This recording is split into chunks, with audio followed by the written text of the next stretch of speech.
හයි යාළුවනේ කංජි තෙවනි ෂටර් සාදරයෙන් පිළිගන්න.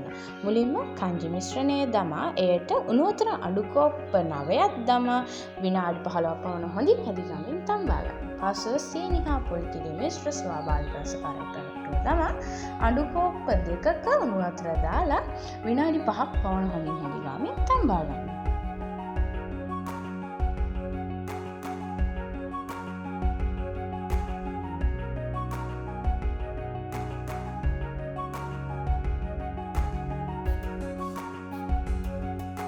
මේ තියෙන්නේ මං හදපු රසවත් කංජි කෝප්පය. ඔයාලටත් මේ දේ try කරන්න අවශ්‍ය නම් ඖෂධ සැලකුව සුපර් මාකට් එකකින් මේක මිලදී ගන්න පුළුවන්. ඉතින් මේ වීඩියෝට ඔයාලා කැමති නම් like කරන්න, share කරන්න, subscribe කරන්න අමතක කරන්න එපා.